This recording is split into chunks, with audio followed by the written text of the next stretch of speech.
인간은 존재 자체가 모순입니다. 목사님 왜 처음부터 기죽입니까?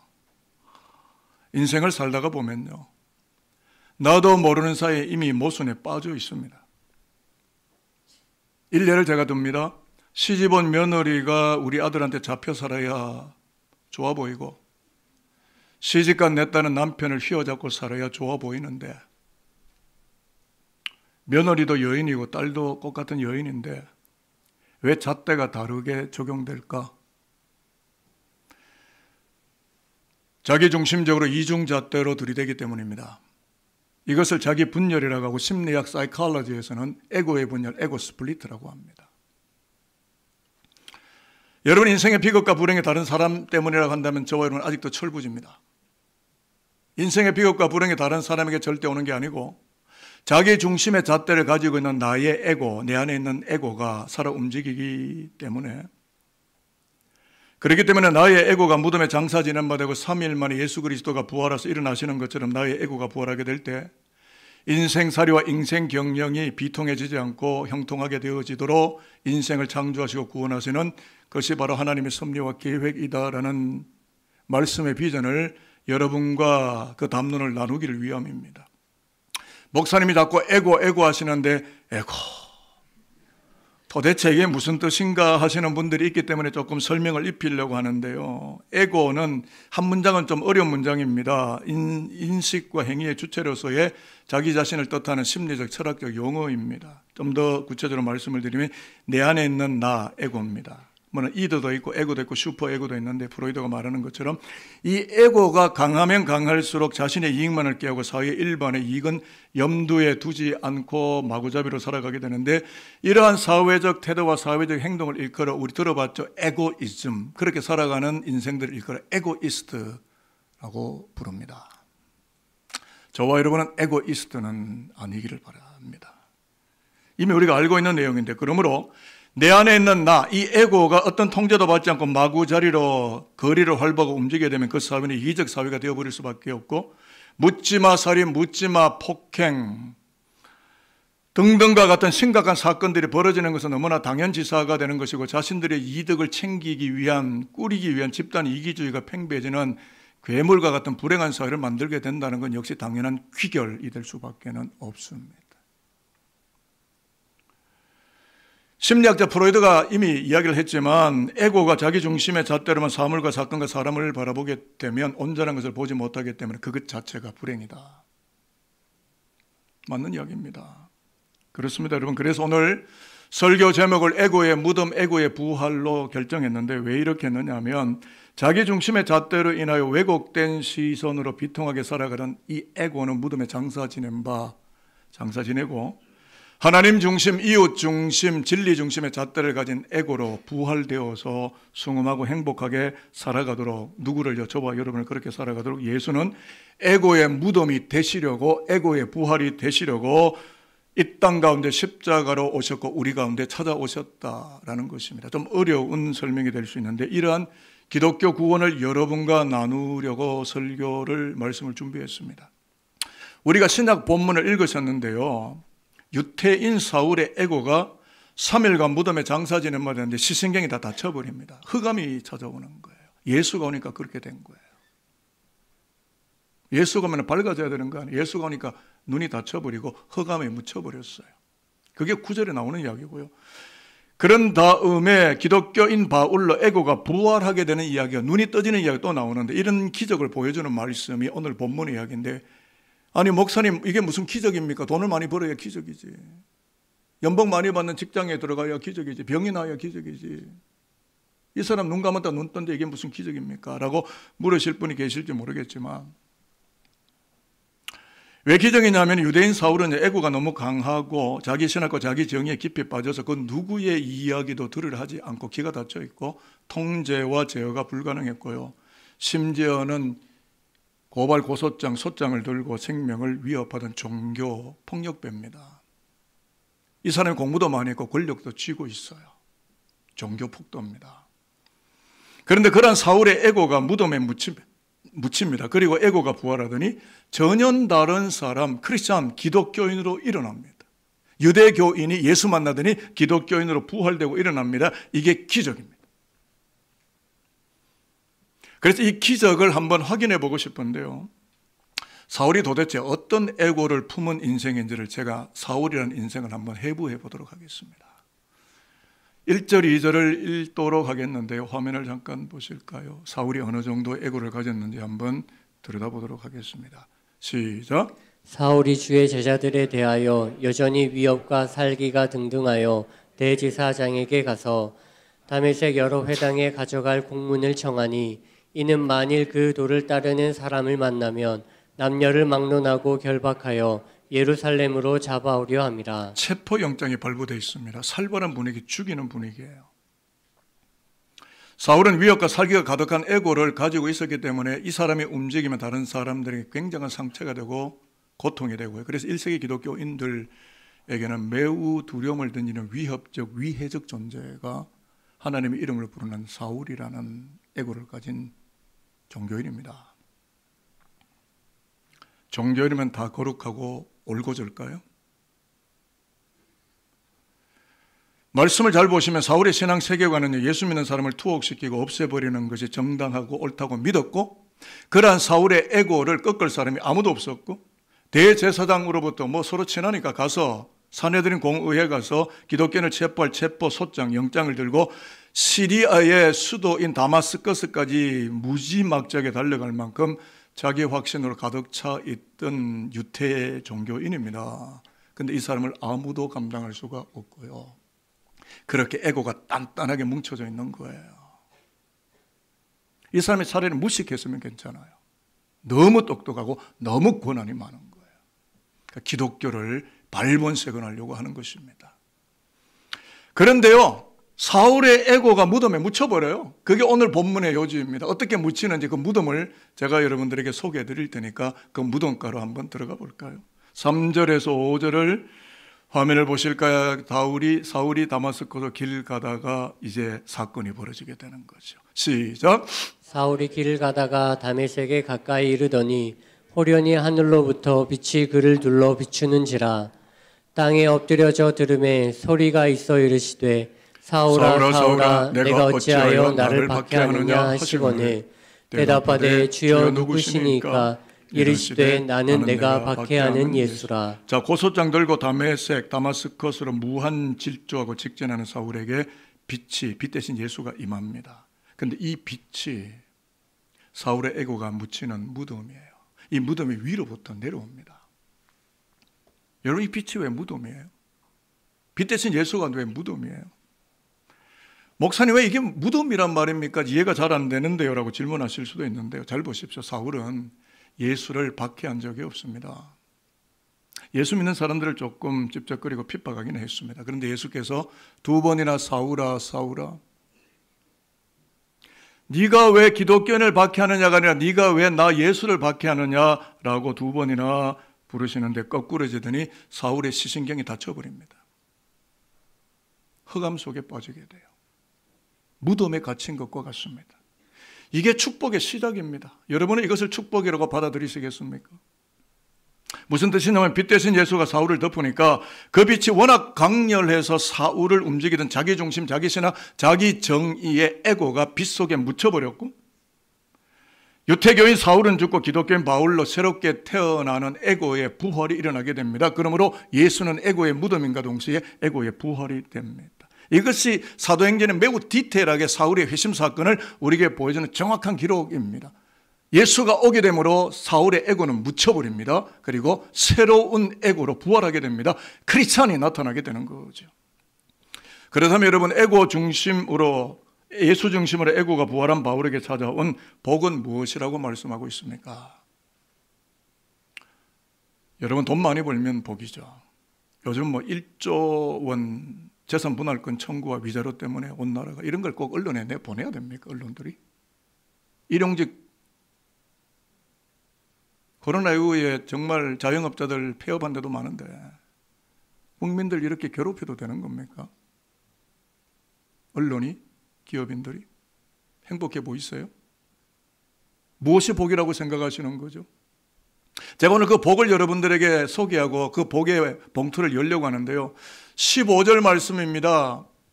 주님께서 아나니아에게 이 사울에 대한 이야기를 하고 있거든요. 이게 복이에요. 같이 한번 읽어보겠습니다. 주께서 이르시되 시작. 주께서 이르시되 가라, 이 사람은 내 이름을 이방인과 임금들과 이스라엘 자손들에게 전하기 위하여 택한 나의 그릇이라. 여기 어떤 축복이 있죠?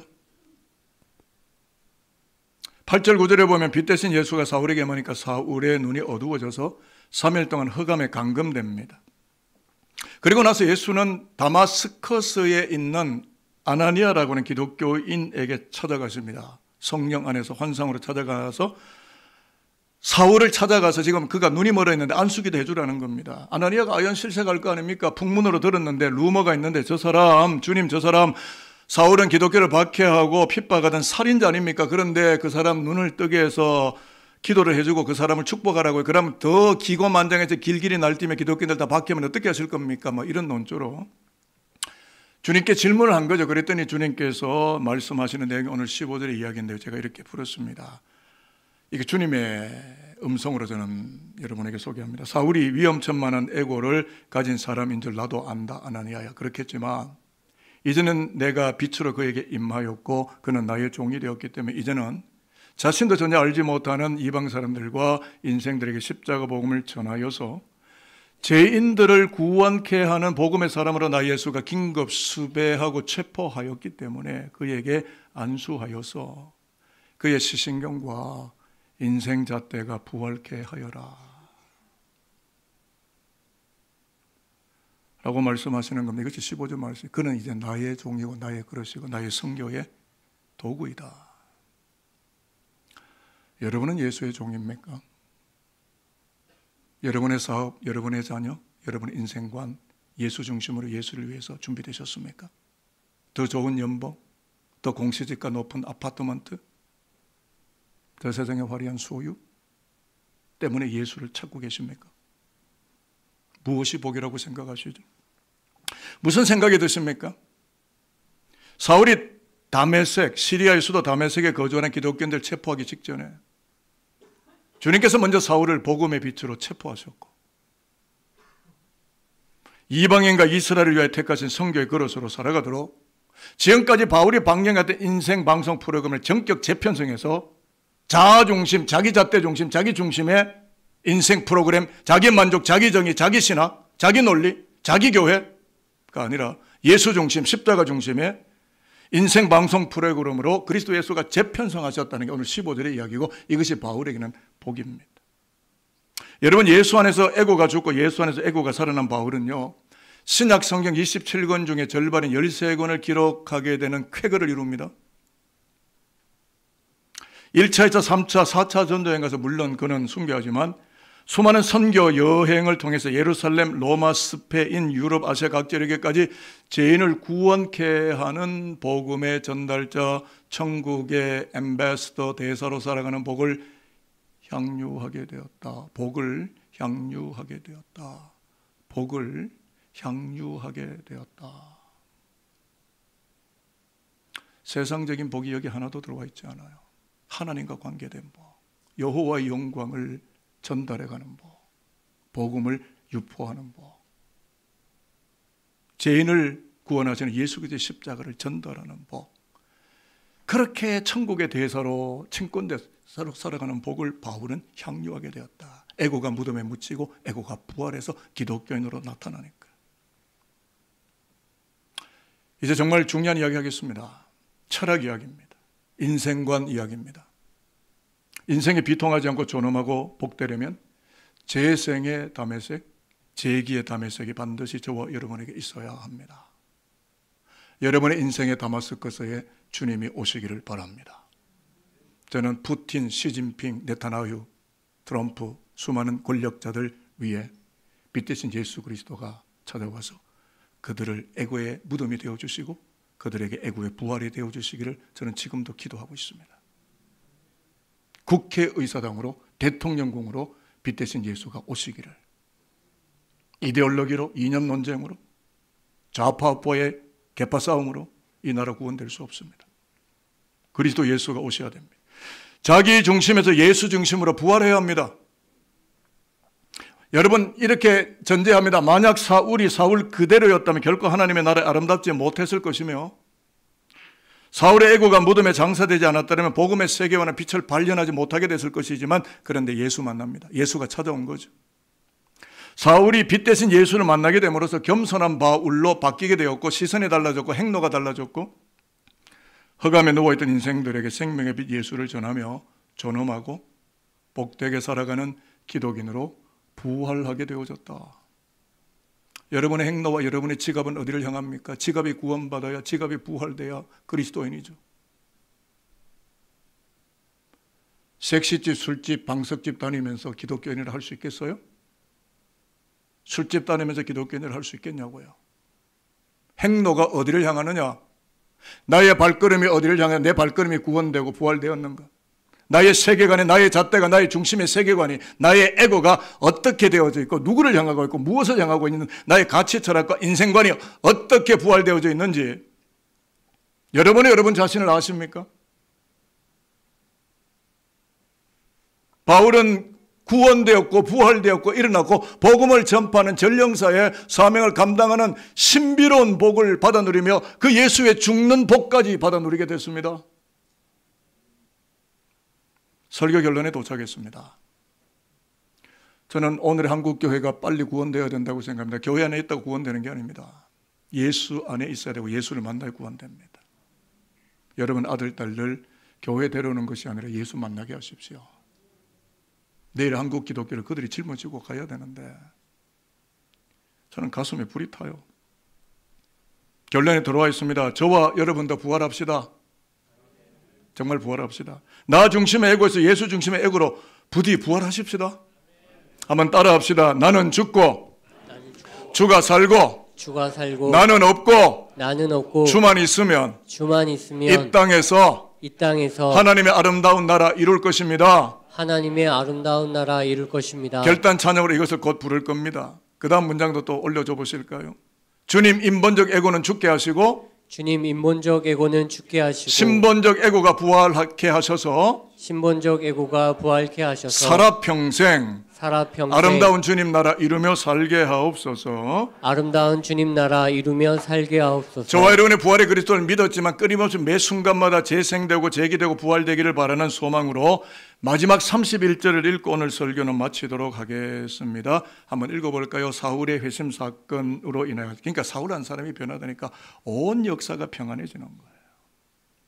여러분 다른 사람 좀 제발 좀 괴롭히지 마세요. 예? 자기 신학, 자기 정의, 자기 잣대 뭐 그렇게 중요해요. 예수 중심으로 바뀌어야지. 다 편안해지는 거 사울이 바뀌니까 여러분 집에서 여러분만 바뀌면 다 좋아지는 거라고요. 교회 안에서 나만 바뀌면 다 좋아지는 거라고요. 같이 한번 읽어볼까요? 그리하여 시작. 그리하여 온 유대와 갈릴리와 사마리아 교회가 평안하여 든든히 서가고 주를 경외함과 성령의 위로로 진행하여 수가 더 많아지니라. 결론입니다. 사울 회심 이야기의 결말은 이겁니다. 자기 중심의 잣대에서 예수 중심의 잣대로 에고가 거듭나고 부활하게 된 사울 한 사람 때문에 유대 갈릴리 사마리아 교회들이 더욱 그리스도를 경외하게 되고 담대하게 십자가 복음을 증가하고 전파하는 기독인들의 숫자가 증대되고 많아지게 되었다. 그런데 나 때문에 다른 사람이 신앙을 버리고 실족한다면 그거 어떻게 회개하실래요? 성경에 보면 연자맷돌을 메고 바다에 빠지는 게 차라리 하나님 얼굴 안 보는 게 낫다고까지 예수 그리스도가 말씀하실 만큼 나로 인하여 다른 사람이 무너지고 고통당하는 것보다 나로 인하여 다른 사람이 구원받고 힘을 얻고 용기를 내고 그리스도께로 나아가고 구원의 높은 곳을 살아가도록 저와 여러분이 내 다음 세대들을 위해서 교회 공동체를 위해서 민족사회 국가를 위해서 변화되고 에고가 이제는 죽고 에고가 다시 부활하는 그리스도인으로 살아가는 것이 산돌교회와 산돌인들이 걸어가는 행로가 되고 목적이 되고 비전이 되어야 할 줄로 저는 믿습니다. 설교는 매우 부담스럽지만요, 자극이 오지 않으면 변화되지 않아요. 말씀은 끊임없이 칼입니다. 말씀은 끊임없이 우리를 해부합니다. 지금 여러분은 설교를 듣는 것이 아니라 수술실에 들어와서 해부당하고 있는 거예요. 설교를 즐기지 마십시오. 논리로 이해하려고 하지 마십시오. 말씀을 받아들이고 말씀의 날카로운 칼로 내 안에 있는 부도덕함과 죄성을 절개하고 하나님의 사람으로 새롭게 부활하는 신령하고 거룩한 복된 존재들로 구원케 되는 저와 여러분 우리 산돌인들이 되었으면 좋겠습니다. 그래서 축복합니다. 여호수아가 약속의 말씀 안에 자신의 에고를 장사지내버리고 아브라함 때로부터 약속하신 하나님의 말씀이 가나안 땅에 재현되고, 이 재현이 영어로 revitalize입니다. 다시금 살아 움직이고 부활케 하는 행로를 걸어갔던 것처럼, 그렇게 말씀에 올인하고 충성했던 것처럼 사울이 빛 대신 예수 그리스도를 만나서 자기 중심의 에고가 죽어나가고 예수 중심의 에고로 살아나고 부활되어서 죄인을 구원하는 십자가 복음의 행로를 면면히 뚝심 있게 걸어갔던 것처럼 이제 저와 여러분들입니다. 저와 여러분들 예수 안에서 죽고 예수 안에서 존엄하고 행복한 기둥이로 다시금 거듭나고 부활케 되어서 나뿐만 아니라 내 자녀들, 우리 부모들, 나와 관계된 모든 사람들에게 행복을 전달하는 그리스도인으로 아름답게 인생 행로를 걸어가는 산부 예배에 오신 산돌인들 모두가 되시기를 살아계신 주님 예수 그리스도의 이름으로 축복합니다. 옆에 분에게 한번 인사합시다. 당신의 에고가 무덤에 묻히고 당신의 에고가 부활하는 것을 응원하겠습니다. 기도하겠습니다.